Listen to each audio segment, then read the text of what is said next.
Welcome to the Estate Professionals Mastermind podcast, built for real estate professionals that want to work less, earn more, and make an impact in their community.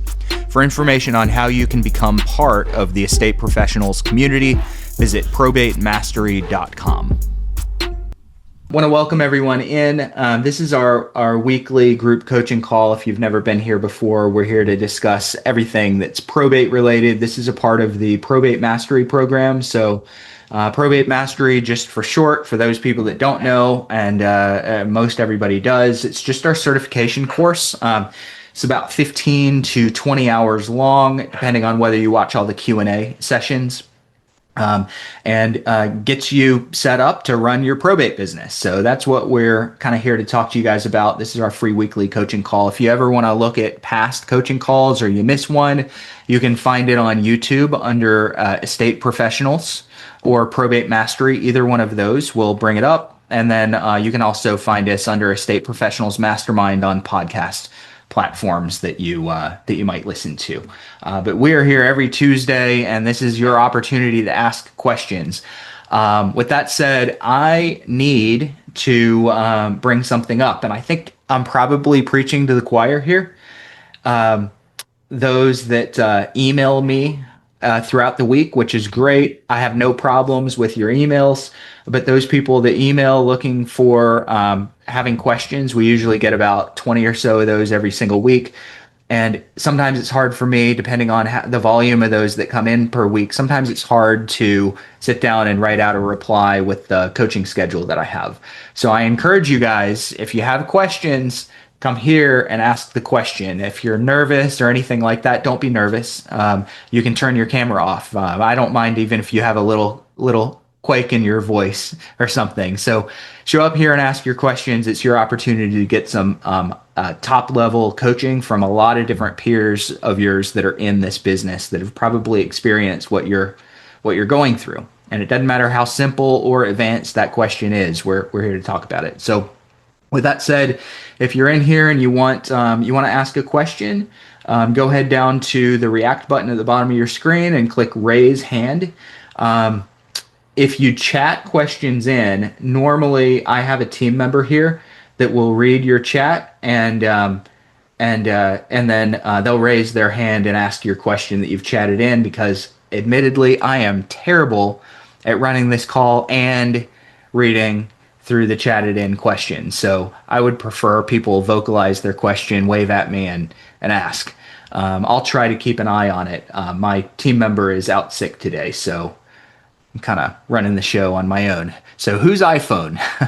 Who is iPhone? Let's go there first. Can you hear me? I had to unmute myself. Yeah, go for it. Okay, hey, so my name is Shango Collier. I actually just got off a call with one of your agents, Latoya. Really, really helpful. Super stoked to sign up for your course. And I was breaking it down to her, the reason what drew me to even schedule the call and think about kind of like signing up was that I finally ran into my first ever probate scenario with 8 heirs all living and a deceased father who's been deceased for about 10 years on a tax lien property that I'm working.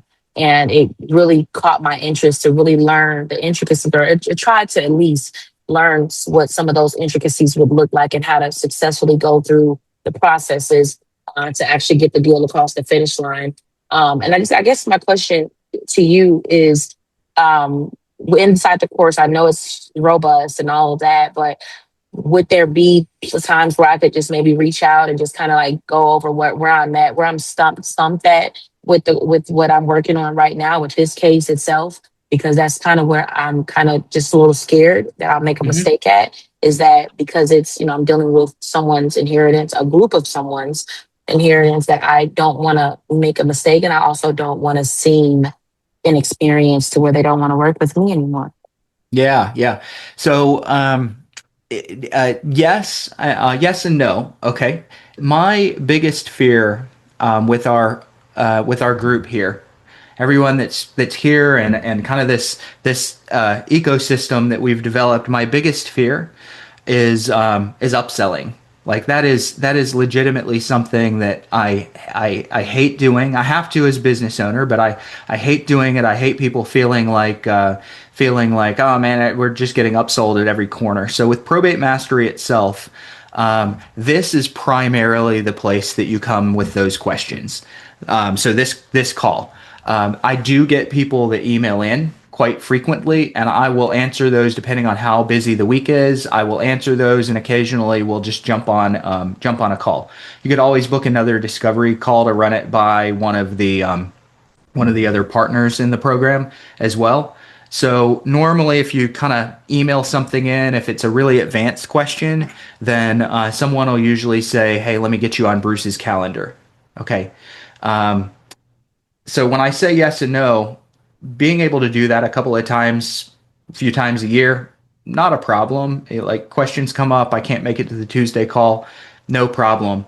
I hesitate to be like, yeah, anytime, because then my calendar is going to fill up and I'll never get anything else done with all the people that would flood my calendar. So I just have to kind of put that out there. Several times I've got some questions that are kind of advanced, and I'm going to email my question in, and then my team will say, hey, you know what? I think we need to put you on Bruce's calendar to answer that, or have you come to the Tuesday call to ask your question. One of those. Got it. Okay, that makes sense. Now here's the upsell. The upsell is we have group coaching. We run 8 coaching sessions every week. All of our partners in the new partnership program get that included in the partnership share that we're running. So 8 coaching sessions. And then anyone that wants to just join coaching without being a partner, you could pay and join coaching and get 8 sessions every single week, basically for life.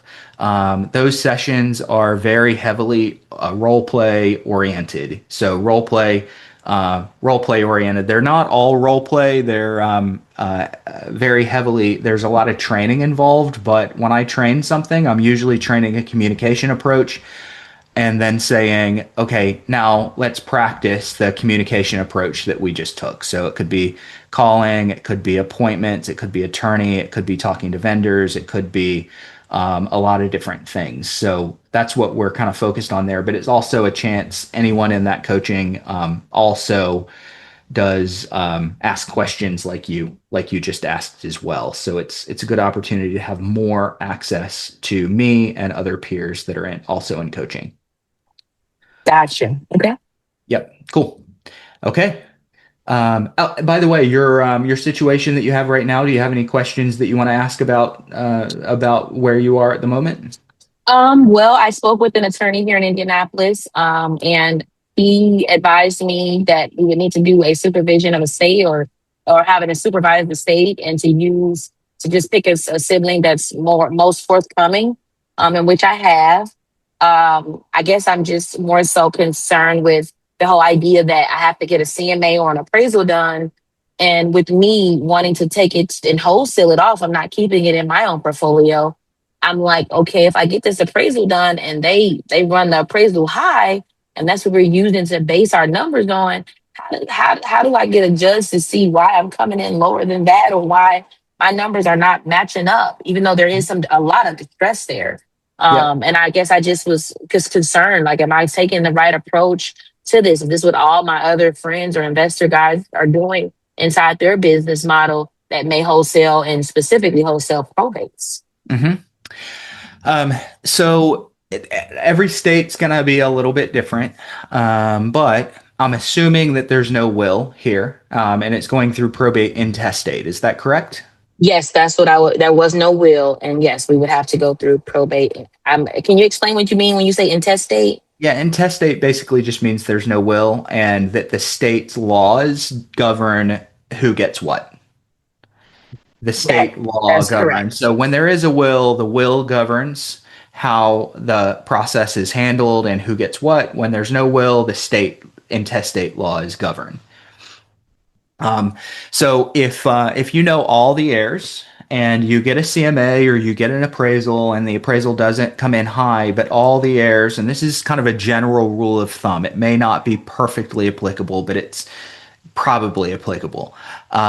If all the heirs say, hey, we understand that this is what the appraisal came in, but we want to sell it for this other price and we're good. Let's just do it. Normally the court, as long as they're covering the taxes and debt that are owed, the court will typically approve it. Got it. Okay. That was my concern there. And I know they will. So great. Yep. As long as the court sees all the heirs are on board, and not only are they on board, but we also are getting enough money out of the proceeds to pay the taxes. It's been 10 years. There's probably not. You're most likely past any statute of limitations where there probably aren't other debts that can be collected on. Probably. I don't know that for a fact. Okay. Right. So okay. big stipulation on whether the proceeds from the sale are going to cover anything that's owed.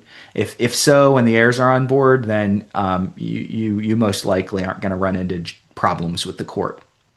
Got it. Okay, that's perfect. Okay, great. Well, yeah, that was really my only question there, and you answered it perfectly. I think it wasn't more so a question; it was more so just a concern that I had, and just not wanting to not.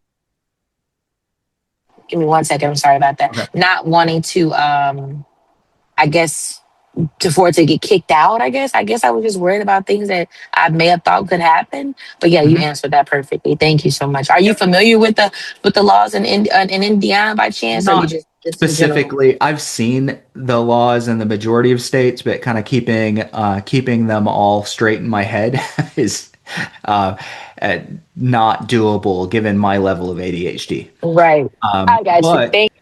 Most states operate the same way. Most states are going to operate that same way. You got enough to cover the debts. All the heirs are on board. You're going to be fine. Now, if you order an appraisal or a CMA or BPO, what you can do is specifically order a BPO on a distressed property. And anyone who frequently does BPOs, and you know what a BPO is, right? A broker price opinion. Yep. Anybody that does a lot of BPOs will understand what the difference in doing a retail BPO and a distressed sale BPO. This sounds like a distressed sale BPO, and they're going to pull distressed sale comps for their pricing if they know anything about broker price opinions. If you just go to an agent that never does them, they're going to pull retail comps. Now, okay, so that just created another question for me. Could I just Google BPO agents to help me with that? Or should I just start looking for appraisers? Like, you know what I'm saying? Like, sure. So what are you part of any Facebook groups or anything in your local in your local market that caters to real estate agents? Yes, I am. I'm in a few. Yeah, go into those and say I'm looking for a BPO agent that's done at least 50 BPOs in the last 5 years. Okay, something like that. Kind of make sure that you're adding a filter with what you say you're looking for. Okay. And then give them. I mean, they're normally for a BPO. They need to come with their own form. Most of the time, these BPO agents, they're getting orders through asset managers who have forms. So you need an agent that has or can access their own broker price opinion forms. And if they can do that and they're not running through software, that BPO is going to be worth at least $100. At least $100. Okay. Yeah. Okay. All right. Thank you so much, Bruce. I appreciate it. Yeah. Thank you. Good question. Okay, guys. Bruce? Yeah. Yeah, I just have a quick question, a little bit related to that question there. I'm working with a seller. There's no probate. We did get letters of administration, and we're picking up the property subject to two small mortgages, putting the deed into a LLC. Do you foresee any issues with that? We'll put the deed into a land trust. Okay. Deeds get moved into trust ownership all the time. And trusts will not generally raise red flags with the lien holder, with the investors. Normally, they can. But it doesn't really matter because we're going to do a quick rehab and sell it retail within months. Okay. So they won't even see the LLC. Okay. Yeah, I don't see huge issues there. If you don't move pretty quickly, and it raises any red flags, they could call the sale due. You usually have 90 days to get closed out if that's the case It's gonna be normally. close. It's gonna be gone before that. Okay. All right. If you're confident, go for it. Confident. Okay. Better be confident. If I thought there was any chance of not having it flipped in 90 days, then I would probably go the land trust route. Yeah, but you don't see a problem with the court, right? As far as the accounting in Um, the end. no, I don't see a problem with the court as long as they're not gonna as long as all the heirs are signing off on it and there's enough money to cover the debts. More than Yeah. enough. Okay. Good. Okay, thank you. Good. Um, hey, Bill, do you have any alternate views on either of these last two questions? I know none of them are in California, but they're not in my market either. Yeah, I don't honestly get involved in subject twos and wholesaling. I'm a broker and I list properties and I represent investors on buy side and I buy property myself as a principal. So I don't know. I have any particular experience or input on wholesaling or on buying subject two. I think subject two in particular is a great opportunity that if I was a new realtor, I would really learn because I think it's a very underserved niche in today's market. There's a right way to do it and a wrong way to do it, like everything else. So I would definitely. I'm not disparaging either one of their businesses. I just don't know much about it to really comment. Yep. Okay. Cool. I like to go to Bill sometimes because he's got some experiences that I don't have, and every now and then there's a different perspective, and especially when it's a market that might not be where I'm licensed or have done deals. I'm quite familiar with the majority of markets, but every now and then one of you guys might hear an answer that I give and go, Bruce, I'm out there, and it's not what I understand, and I want you guys to be able to feel free to jump in and make a correction if you feel like I'm missing the mark somewhere. But I don't think I missed the mark on either of those answers. It's just possible. Hey, Joe, what's up? Jeff, what state are you in? New Jersey. Oh, okay. Well, I could speak to your laws from Illinois, Wisconsin, and somewhat Indiana. I don't know that about New Jersey. I could talk to you about sub twos and I could talk to you about wholesaling, but I can't say absolutely for sure about New Jersey. No, I'm pretty confident. I'm actually going through an attorney friend, and I'm just a little concerned because I'm a broker also. And Okay, so what the I do LLC know is that if you're a broker and you're doing a wholesale deal, okay, you have to divulge that you're a broker to everyone. No, I understand He's that. not And wholesaling. It's subject to. Yeah, Yeah. it's subject And- to, and it's same thing. Any transactions you're doing, because the law views you as a professional. And if you don't tell anybody, the law views it as okay. You're not telling me because you can take advantage of me. Mhm. no, I totally understand and agree, but it is above board. Everybody does know. And I do agree because I've done a lot of these. Bruce is right. The land trust is always the best. Okay, no matter what. But if you're doing it short term, you're going to do it like 30, 60 days and you're done. You can get away with an LLC, but I always recommend the land trust instead. That's Oh, I the agree. best way to do it. What? Yeah. We're holding, yep, but LLC for a short time. Cool. Yes. All right. Good. Thanks, Joe. Appreciate You're it. welcome. Thank you. JG Kemp. Is that JG Hi. what you go by? Can you hear me okay? Can hear you. I just had a quick question. We're going to set up the 8 coach calls. Coaching calls. So we're looking at like a discovery call to figure out what to do, or a coaching call to just get some advice. Well, all right. So I've been going gun ho with the probates beginning. I think about May, right?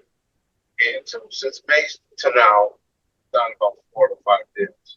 But I've been cold calling, and I've been just cold calling the executive administrator. Yep. It's a lot of calls, and it's just like when you get one person, it's like, is there any real estate you need any help with, or what consider selling? And one person said to me, we might think about something. Okay, well, how far are you in the process with getting the property ready to sell? I'm wondering if my numbers can be up, like, more like playing, like if I'm saying the right thing or not saying the right thing, because it's a lot of I'm all set.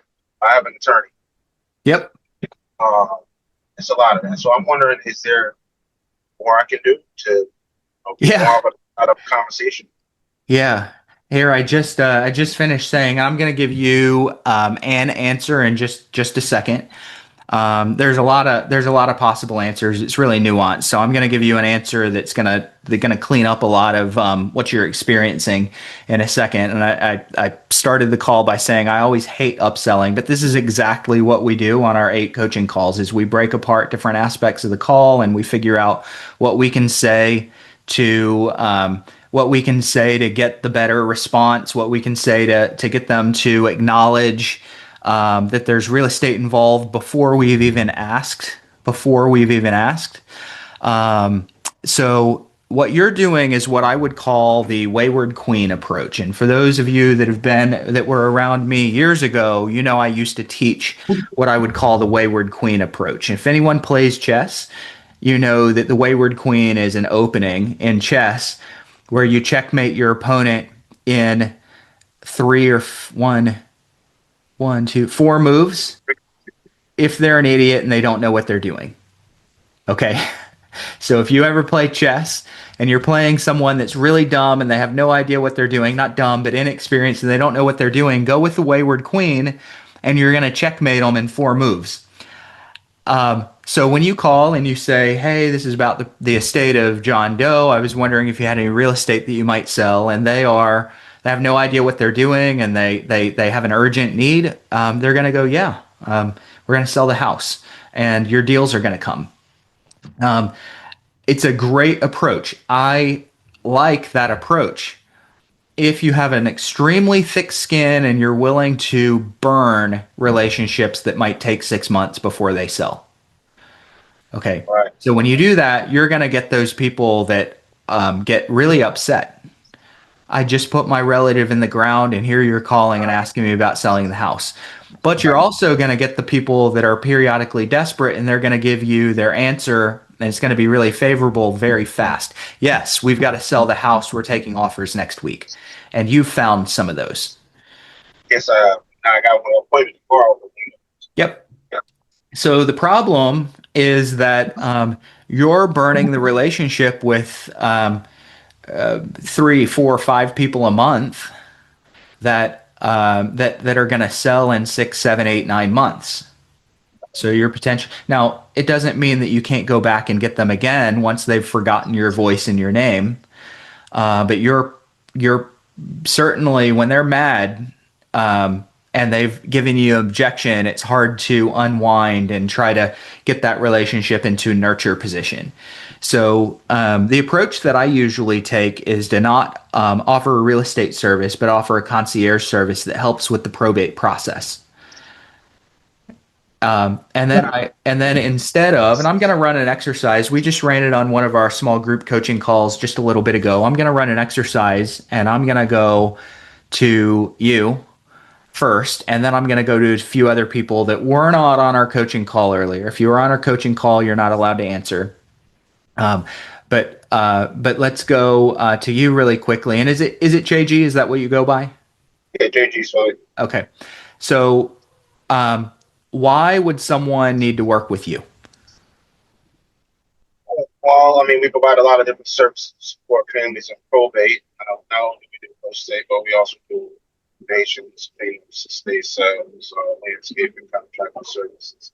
Okay. A lot of services that we realize that can help folks. Cool. Process. Okay, freeze. All right, good. Somebody with their camera on, give me a wave, or if your camera's off, put your hand up really quickly and tell me why. If you wave at me, I'm going to call on you. Tell me why I should work with you through my probate process. So Dan waved at me. I don't know if you're free to talk. I hadn't told you I was going to call on you yet. Do you want to tell me why I would work with you through the probate process? Sure. So I provide a lot of services other than just selling your property. I can handle maintenance, repairs, coordination of things if you're out of town or if you're away. So I try to, talk a little bit about a lot of other services other than just selling your property. Cool. Good. Great. Okay. At least one more person. Wave at me. Somebody else tell me why I would want to work with you through probate. Garlinda. Hi, Bruce. The reason you want to work with me is because not only have we lost family members where we worked as their administrator, we had to grieve at the same time. So we definitely understand what you may be going through, even though, you're the one that lost the family member. So in addition to providing the probate services, we know how to walk with you through the process because it can be a little daunting. So we're here to help you in whatever way that we can, even if it's not real estate related. Yep. I am 99% sure that there's a proverb, and I thought that it was in the Bible, because I actually told someone that this was a proverb in the Bible, and with Google, I actually don't see it. So I've probably been thinking that this was a proverb from the Bible for years and not knowing it wasn't. But the saying says, "Unwanted advice turns the teeth on edge." In other words, nobody wants unwanted advice. You need this, you need that, you need to work with me because of this and that and this and that. So that is a proverb, just FYI. So you're not wrong. It's just probably the New Living Translation versus King James. It is a proverb. Okay. All right. Yeah. So when I talk to someone that's in probate, after I get through my opening, I usually say, basically what I do is pretty simple. I provide, it's almost like a concierge service that helps with different stages of the probate process, providing kind of like resources and guidance for the whole process. But listen, I really don't know much about your process. I don't even know if this would be beneficial to you. Okay. Can I ask you, did you guys just get started with probate here in the last couple of weeks, or have you been in the middle of it for a bit? So what am I doing? When somebody says, "Why would I use you?" which no one's going to say, "Why would I use you?" But let's just say in their mind, they're going, "Why would I use you?" I'm saying, I don't know if you should use me. I don't know if you should. I'm not here to sell you on anything. I do have a solution that fits a lot of people, but I don't know what your situation is. And then I move into a series of questions to figure out what their situation is. And we are not talking about real estate at this point in the call. So you guys kind of all told me why, and rightly so. When I run this exercise, everybody always does the same thing. You told me legitimately why everyone should use you, but we don't know if our services fit everybody's needs. So I want to lead with the idea of, instead of "you need me to do these things with you," I want to lead with the idea of, "I don't know what your situation is. I need to figure out where you are to figure out if what I do might help." And then I'm going to go into some questions. And there's about 1 million questions I could ask, but I keep the questions pretty simple. So JG, what are the objections that they give you most often? And I already know what they are, but I want you to tell me what the objections they are that they give you the most often. I have an attorney. I have an attorney. Okay, freeze. All right, I have an attorney. So I say, I have a concierge service. I really don't understand much about your situation or know if this would be beneficial to you. I guess a question I might have is, do you guys have an attorney, or are you working through everything independently? And now they say, "We have an attorney." Let me ask you, is that an objection? I would think that is an objection. Yeah, absolutely. Okay. Anybody think differently? The way that I got them to say I have an attorney, is it an objection? Not necessarily. No, it's not. Yeah. It's a statement of information. It's an answer. It's information based on a question that I asked. So I've now removed the objection out of "I have an attorney." It's no longer an objection. Another objection that people give us: "We have everything handled. We don't need anything." So instead of giving them room, I'll go, "And do you feel like things are kind of handled at this point, or is the process still a little bit overwhelming?" And go, Look at the objections first. I think we have it. I think we have things under control. It's a statement. It's a statement of information. Okay, it's not an objection. So, what's another objection that people give us? It's too We're in early. the very beginning stages. It's too early. It's way too early. So, did you guys just get started with probate here in the last couple of weeks, or have you been in the middle of it for a month or two? Just got started a few weeks ago. So they gave me the same information. They're giving you all the same information that they give me. But with you, they're saying it shut you down. With me, they're answering my questions.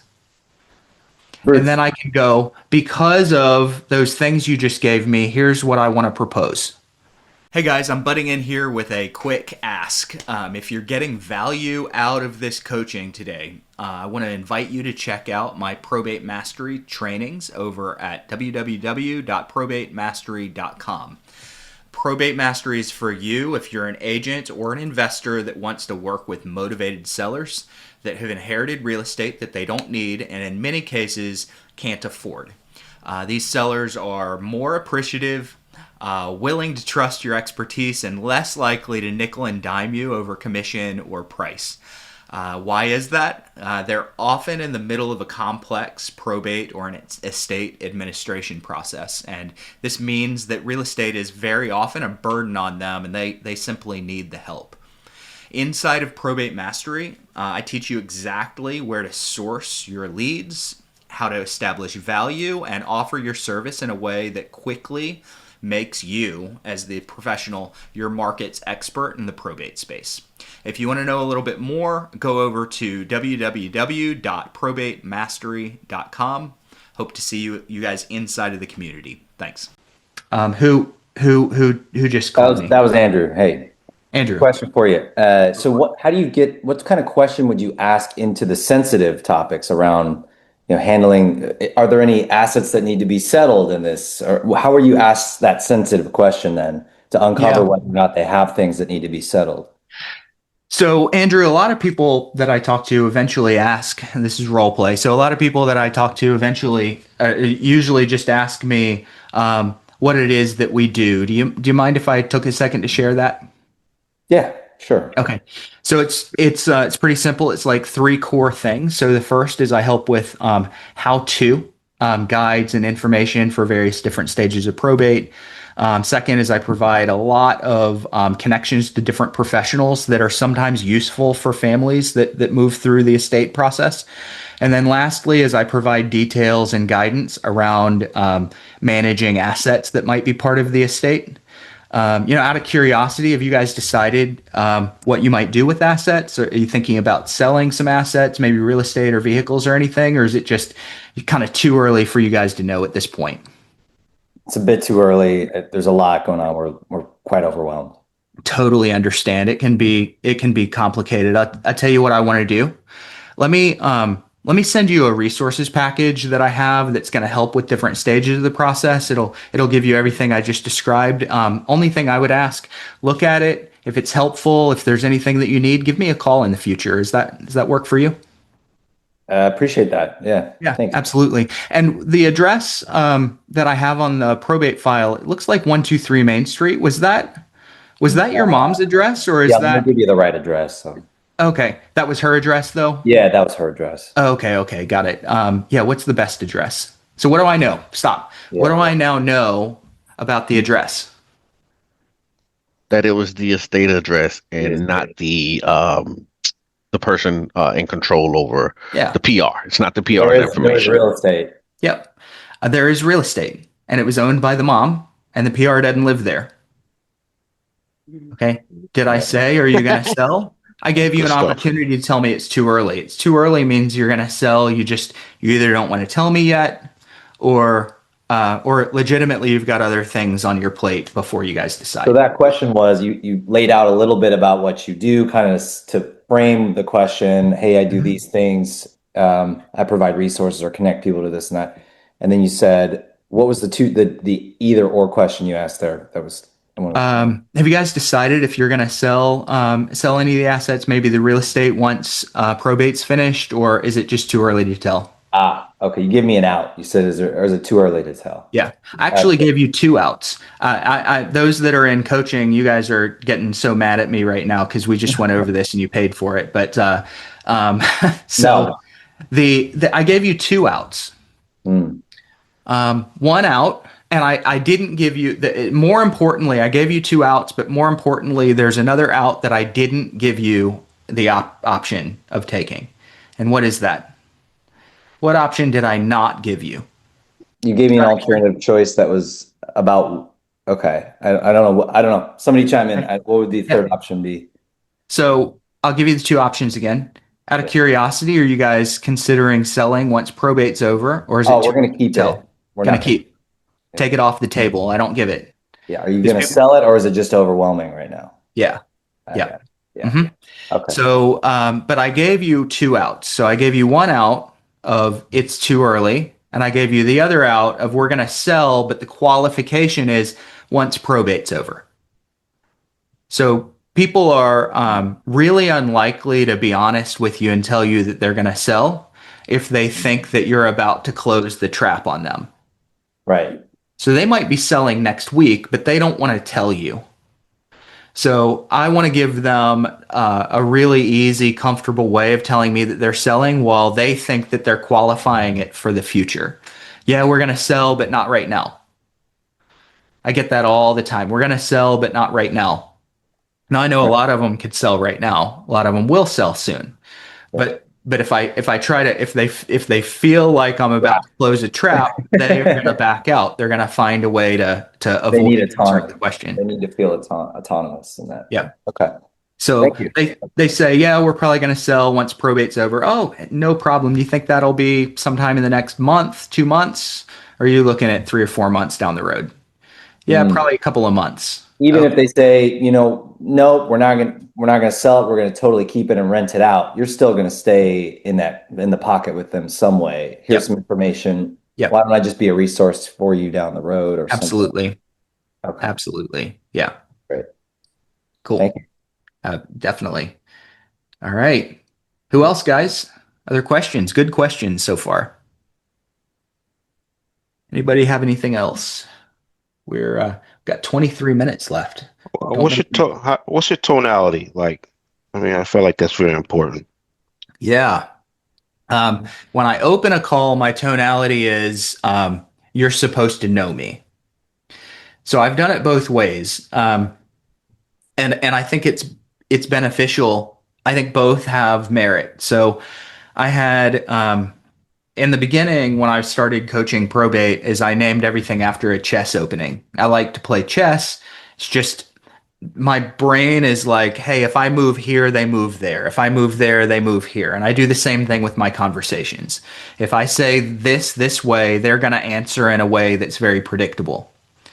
So for example, before I go tonality, when I say, is the real estate something that you guys might sell once probate's over, or is it too early to tell? It's extremely predictable that anyone with real estate that's going to sell will say it's too early.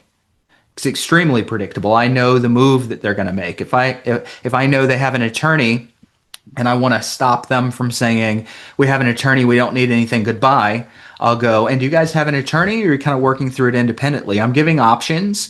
I already know their answer. So I want to do that. So with my openings of calls, I kind of set up 3 or 4 different opening scripts that I use that are all relatively similar. They're all pretty similar. So the first is the Wayward Queen. It's what JG's been using. It is, hey, I was wondering about 123 Main Street, if that's something that might be sold. No, screw you. Or, yeah, we've got to sell it. We're going to sell it fast. Okay. So that's one. The other ones, I came up with one that I called the Raleigh opening, and this was years ago. Some of you guys have heard this story. I haven't used it for a while, and I live in Raleigh. I had the London opening, the Scotch opening, the Wayward Queen, they're all chess openings. Okay. And then, one day I was driving, out of Sam's Club parking lot to get tires changed. And I'm driving onto the freeway, and the guy in front of me, his wallet flew off the top of his car as he was accelerating like a maniac. And I knew as soon as he started just gunning it down the freeway, I'm not going to catch this guy. So I stopped. I got the wallet. I went home. I found his ID, and I started calling everyone in this area with his name. And there were dozens and dozens of people with his name. And I was used to, at the time, getting treated pretty poorly when I did cold calls. And I didn't have a single bad call during that interaction. And the reason is I'd go, hey, I have no idea if I have the right number. I'm looking for, I think it's JG. Is this JG by any chance? Yeah. JG, you have no idea how many people have your name. I have been trying to find the person that might have lost a wallet on the freeway today. Okay, and nobody was rude. Everybody was friendly. Nobody was super skeptical. It was all like, everyone was like, yeah, what can I help you with? Yeah, that's my name. Yeah. And they were friendly and warm. And then when I got to the point where I asked about the wallet, they were like, oh, everybody lost a wallet that day. Okay. So that I called the Raleigh opening, and I would go into it very confused. I don't know if I have the right person. There's a lot of people with your name, and I've been trying to hunt down the person that was in Raleigh today and might have lost a wallet. So I could do that with probate. I've been trying to hunt down the person that is responsible, that's filled out the application for probate here in Wake County for the state of Jane Doe. Is that you by any chance? Okay, so it's kind of a curious, I might have the wrong person type of tone. That works. And I want you guys to feel comfortable doing it. When I call, even if it's a cold call, it's, hey, JG, hey, Bruce Hill over at Estate Aid Network. How's it going? I'm well. Sales trainers will tell you, never ask how it's going. Okay. And I would mostly agree. As soon as I hear someone go, how's your day today? It sounds like a telemarketer, but not when I do it. Hey, it's Bruce over at Estate Aid. How's it going? Immediately, you're thinking for a second, have we talked before? I'm kind of tricking your brain into thinking that we're supposed to be talking because of the way that the tone that I use when I open. And then, hey, so I am calling here in Wake County. This is about the application for probate. I believe you or your attorney completed it here a couple of weeks ago. Do you represent the estate of Jane Doe? So it's a little more. It's still friendly. It's still. I think you're the right person. We're supposed to know each other, but I'm kind of showing my hand that maybe we don't. And this is about your application for probate. Yes, I do. Could I take a second and tell you why I called? Yes. And then I move into the presentation, the pitch that I gave you guys earlier. So I like to approach it warm with the attitude of we're supposed to be talking, and I want you to think that we're supposed to be talking, especially in my first couple of sentences.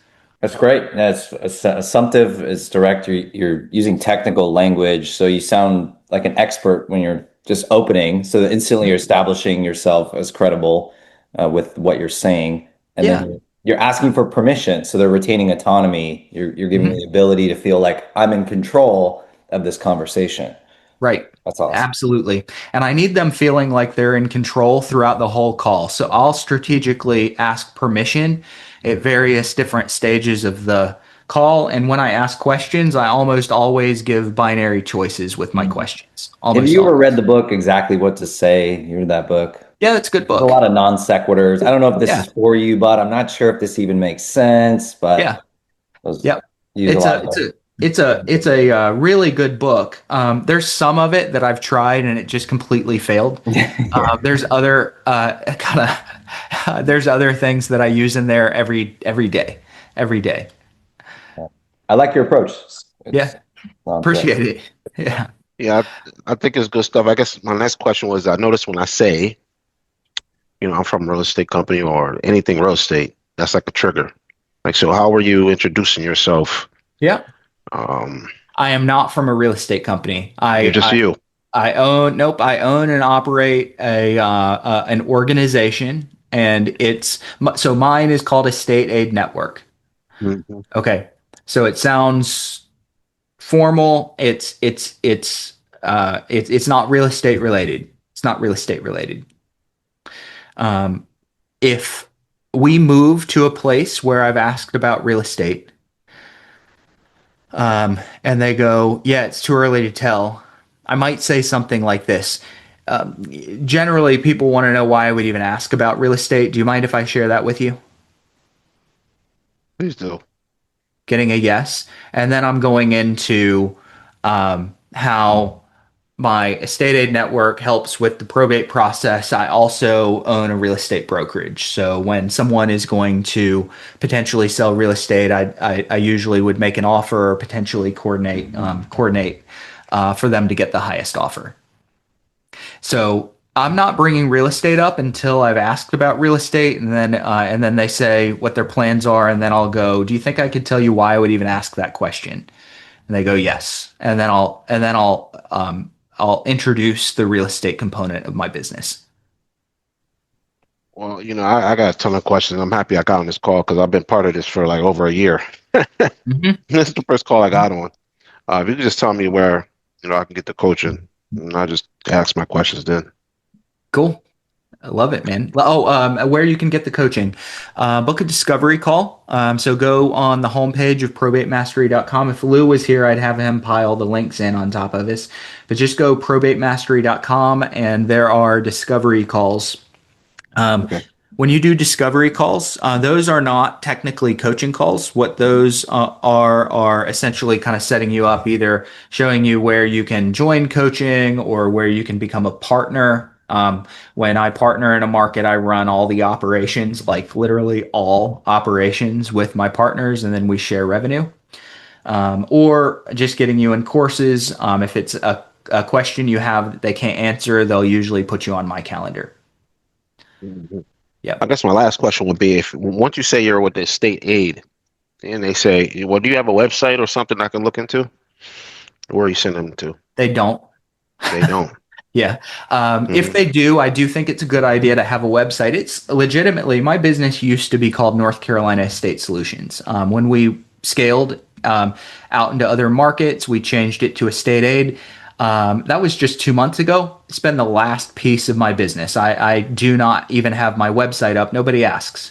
I think it's valuable to have a website. My resources packages that we send are basically my website.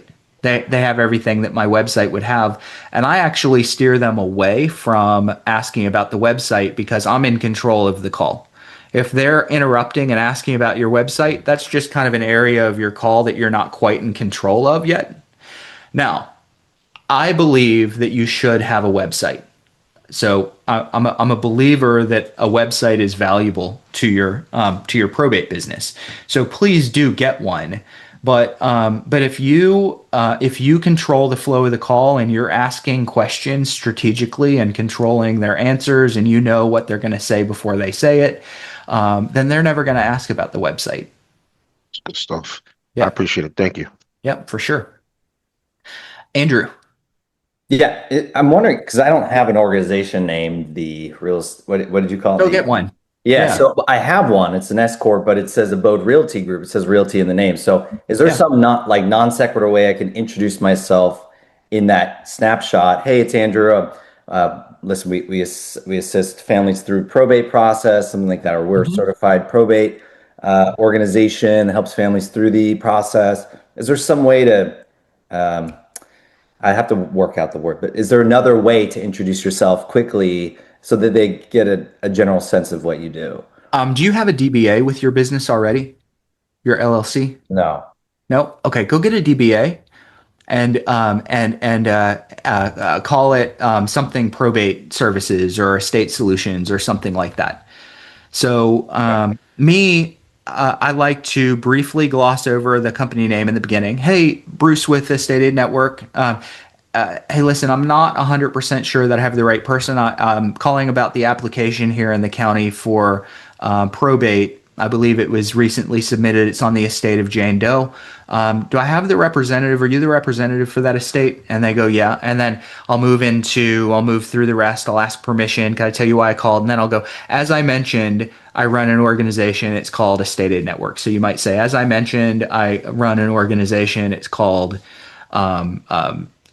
something probate. Okay, whatever it is. I would create a formal name. You can just do it as a doing business as under your LLC. Would it be totally crazy to say we're a local estate assistant or some kind of just, Yeah.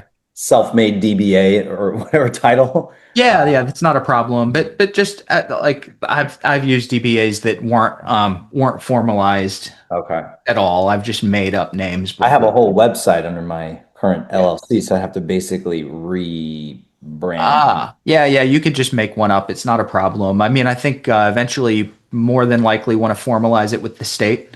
But you could just make a title that a realtor can say that is still.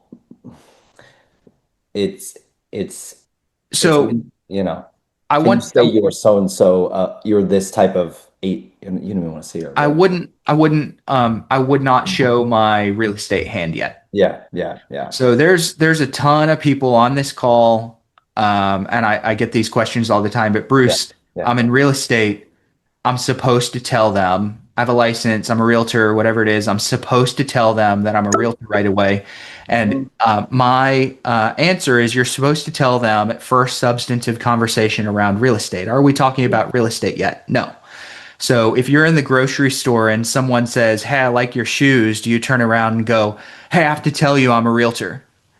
No, you're not talking about real estate. Yeah. So first substantive conversation around real estate. I stage my substantive conversation around real estate for later in the call. That makes sense. Now, if you are staging it in the beginning of the call, I'll give you an example of what that would be like, and I'll use the same opening. Okay. Bruce with Estate Aid Network, calling about the application for probate here in Wake County. Are you the representative for the estate? And they say yes. Can I take a second and tell you what I was calling about? Yep. So I run a real estate company. It's called Legacy Real Estate. Here in the area, we specialize in helping families that are going through the probate process with all aspects of probate, but our main focus is helping people that have real estate that they've inherited they need to transfer. Okay, so if I was staging real estate in the front of the call, I'd do something like that and make sure that my disclosures, a real estate company was up front. Gotcha. Okay, nothing wrong with that. So instead of saying, Bruce with Estate Aid Network, could you just say Bruce? Do you have to say the company that you're with even then? No. In Probate Mastery, Chad, it teaches a lot of those lessons. They're recordings they're recordings from him 4 or 5 years ago before I took over. Okay. And he approaches it as, Chad, I'm just a guy. I'm like the next door neighbor. So his approach is the next door neighbor. That approach never worked for me. Okay. So different personalities, different voice tones, different markets, that approach works. The approach that works for me is to identify that I run an organization. Makes sense. So you've got to kind of play with it and figure out what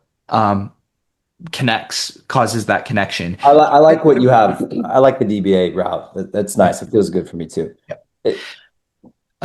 There's a bunch of you guys that when you listen to Chad, you're going to go, that's the one for me. You listen to my lessons that come after, you're going to go, I don't like that one, or I do like that one better. It's kind of two voices with two different approaches to the conversation, and it's good to play around with it and figure out what your style is. Thanks. Cool. Thanks. Hey, Jonathan, what's up?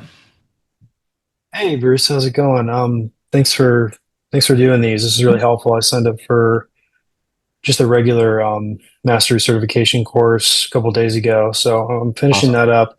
A few questions, and some of this, just tell me if it's in the training. I don't want to you'd have to rehash some of it. mail pieces. So I get a decent amount of leads here in my market here in Florida.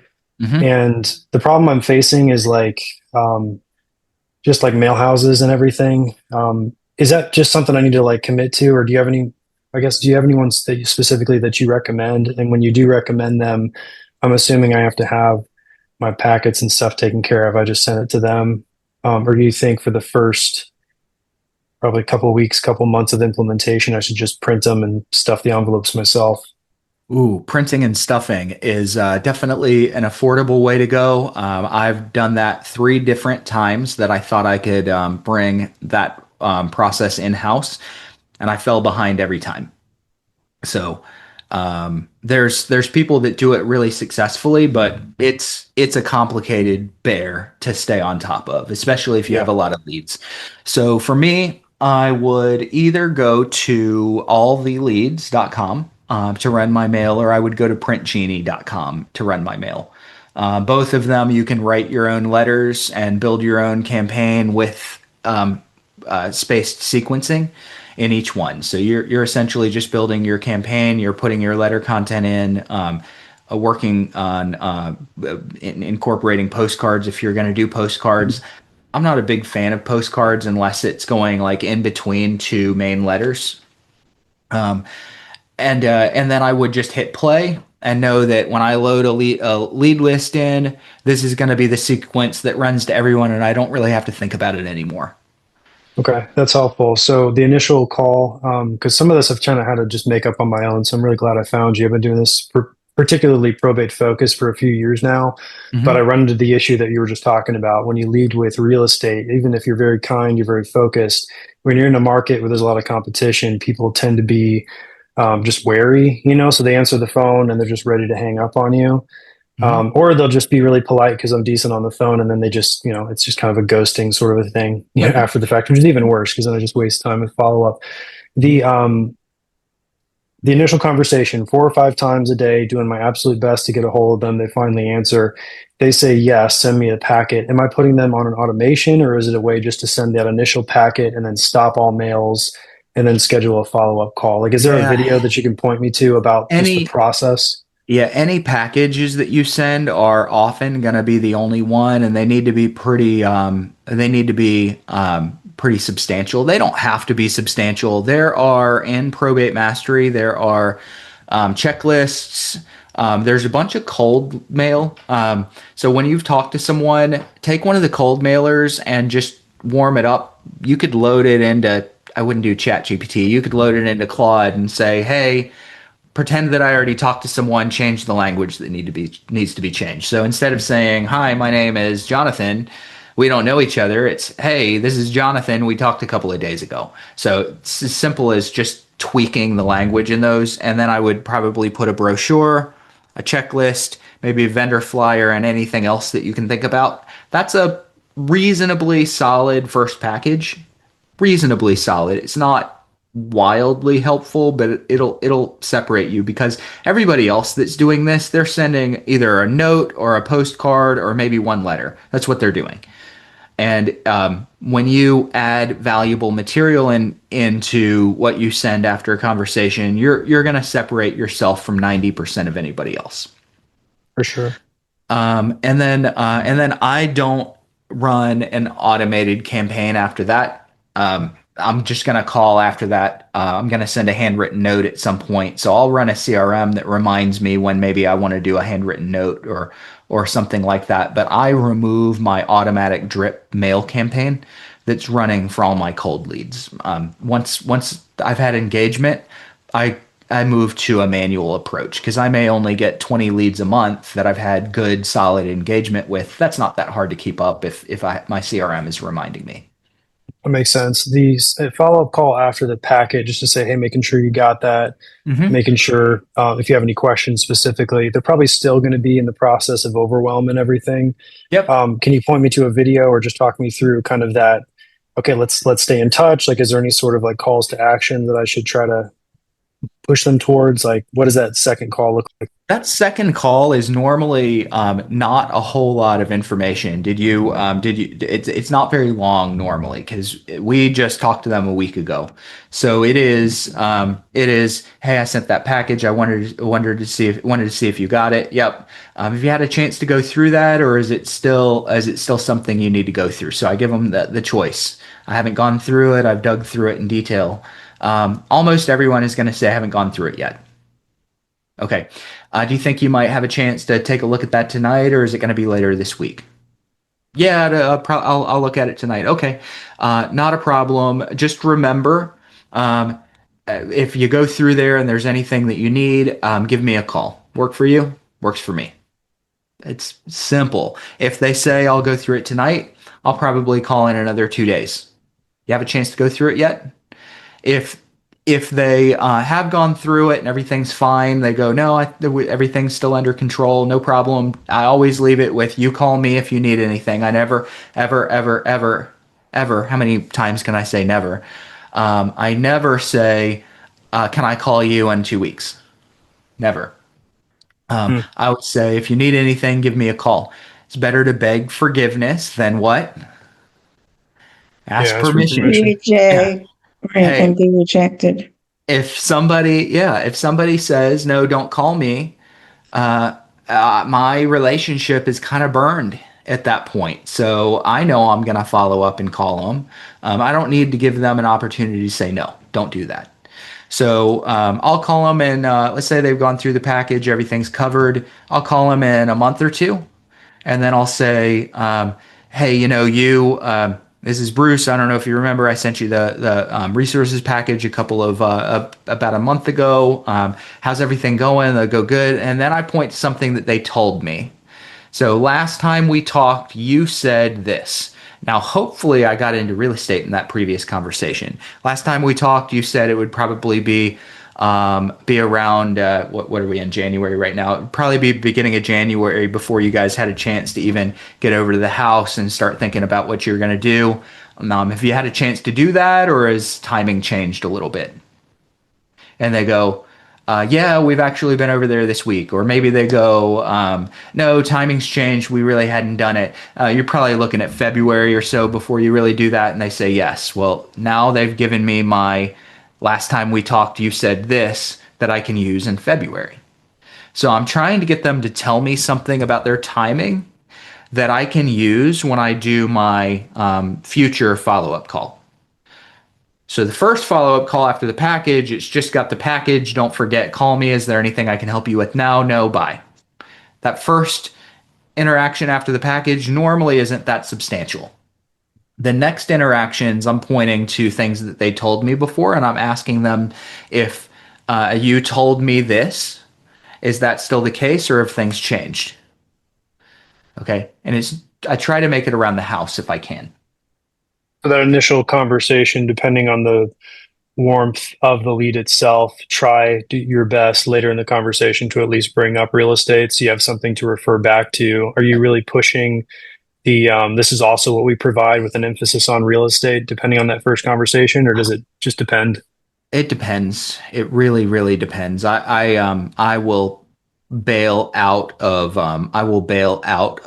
a call sometimes if I feel like asking is just going to hurt tenuous, kind of shaky rapport that I have.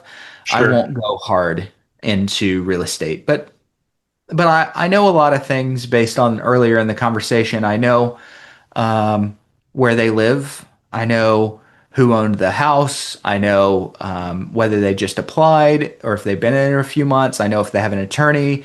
I know that they're not overwhelmed or they are overwhelmed. I know if they have family members. So I'm just going to point to those things as kind of in my opening of that future kind of 1 month follow-up call. Okay, that's super helpful. Two more things, and I've got a lot of leads that I just probably overworked. Frankly, the initial call was good, and then it's just been on like a monthly follow-up scheme for 6 to 12 months, and obviously real estate focused because I assume that's my solution. I should go with that, and I really like this more holistic approach dealing with estate stuff in general. For those that are just not answering calls, even though it was a, hey, call me in 6 months, am I just sending them a letter, or like when do you just decide I'm just going to let this lead go and not? Because I mean, I'll keep someone on a follow-up calendar for years sometimes, for better or worse. A bunch of these people are going to sell it a year. A whole bunch are going to sell it a year. So you got to keep every 30 to 45 days for at least that amount of time. And if they're not engaging, try them like 3 times one day. Okay. If they're just not engaging, like this must be important. I gotta talk to this guy. And then maybe at that year mark, leave them the, hey, I'm never gonna bother you again message. I had no idea what you guys were thinking about with any property. I might have an offer for you, but I don't want to keep bothering you. If you don't want to hear from me, no problem. You don't need to do anything. But if you're interested, give me a call back. Okay. Secondly, would you send folks that, because I've got leads that I've passed once or twice, but I was really good at bringing the leads in and not as great just from timing and doing the mail myself to actually process them enough times to make it realistic. So I'm looking at folks early 2025 who haven't sold a house yet based on Zillow and everything else. Are you re-engaging them with a call and just kind of treating those like brand new leads, or would you recommend go ahead and sending those well, I think I answered my own question. I'm probably just going to treat them like new leads. For the ones that, like I said, are on the calendar and they're just not returning my calls, would you send them a follow-up packet, maybe just to kind of soften up the harsh real estate language in the beginning, just to think, oh, wow, this person actually wants to help with other stuff? For sure. Yep. Cool. A follow-up package is great. Kind of a nice lead in for that re-engagement call. Got it. All right. Thank you. Good. Hey, James, what's happening? Guys, I've got a coaching call with our small group in 10 minutes. So we'll try to button up in about 10. What's going on, man? Happy New Year, Bruce. And I was just going to say, I'll keep this as quick as possible. The big lesson I learned from 2025 after doing like hundreds, thousands of cold calls is real estate professionals shall not live on cold calls alone, because it's just so many casual continuances where it's just like, yeah, went to the hearing and it was, 5 months. And it's just like, wow, okay. So I got to follow up with you in 5 months and you. And so it's just not your timeline. And so bought the Earn course. And what I realized is that, in the regular probate mastery, you have your helpful, you pop in and be like, well, here's what I think about this, right? That doesn't exist in Earn. So I wanted to ask you, if you're working with attorneys right now, I'm not even sure, but like, can you give me your take on what that kind of the broad strokes of how you approach and what your advice would be, just in terms of, I have my own, but I want to hear what, your advice is broadly. Would this be like an initial outreach? Yeah, kind of from soup to nuts, A to Z, like, maybe who you want to talk to or whatever it might be, but it's just like, I know that you have a lot of different ways. I want to talk to whoever in that firm takes new clients on, who is not always the attorney. So who has the first and most interaction with new clients? Paralegal, secretary, junior attorney, senior attorney? I don't know. So who? I'm looking for. This is Bruce with LPT Realty. So I'll go real estate.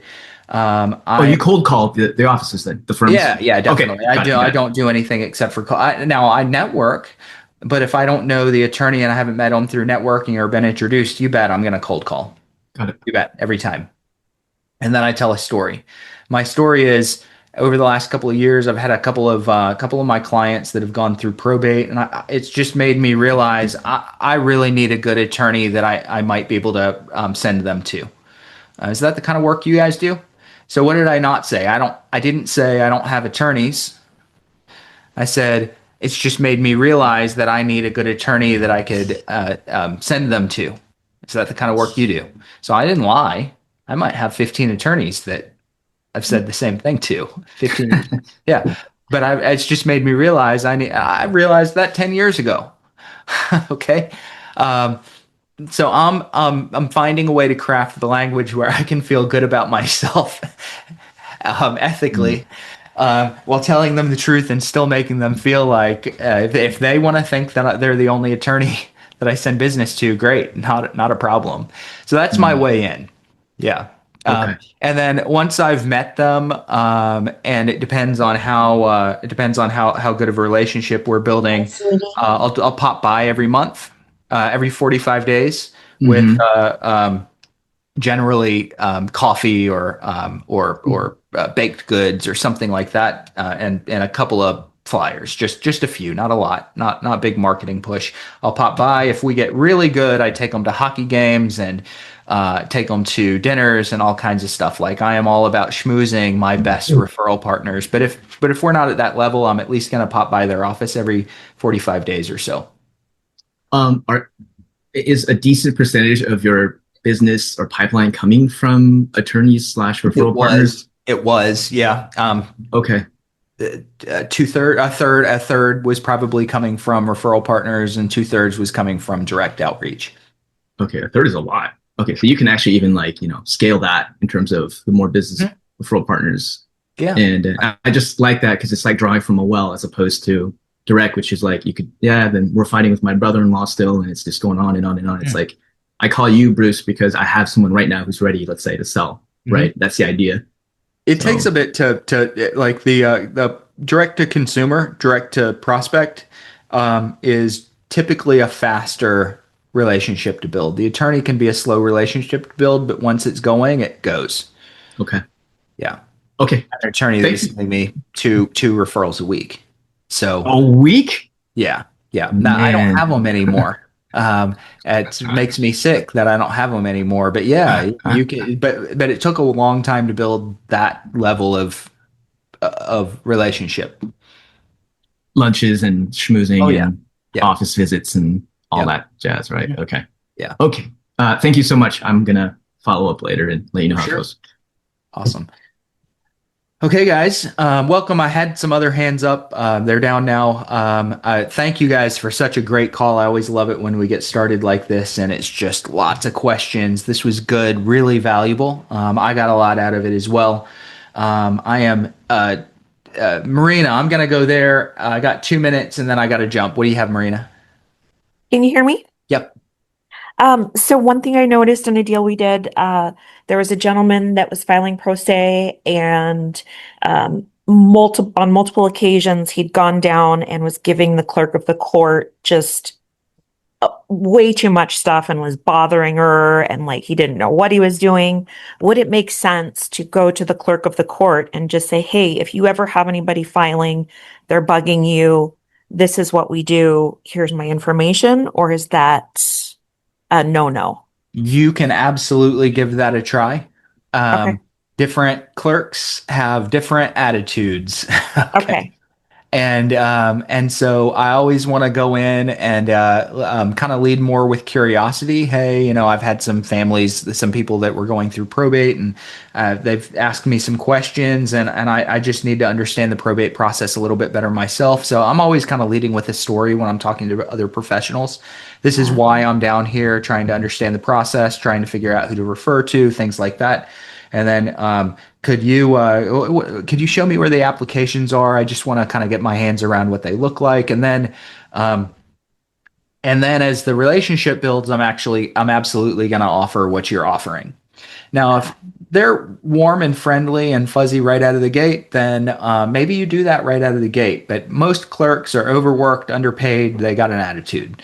So I want them to kind of warm up to me gradually by maybe helping me understand a few things, and then later I can go back and be like, I've been thinking about putting some services around here, around this. We already know each other.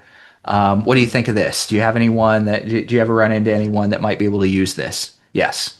And then, okay. yeah. All right. I like that approach. Thank you. Cool. Okay. Thank you guys so much. Got to run. But appreciate everybody. We'll be back here at 2:00 Eastern time next Tuesday for the same thing. Bring those good questions. Thanks, guys. Thanks, Bruce.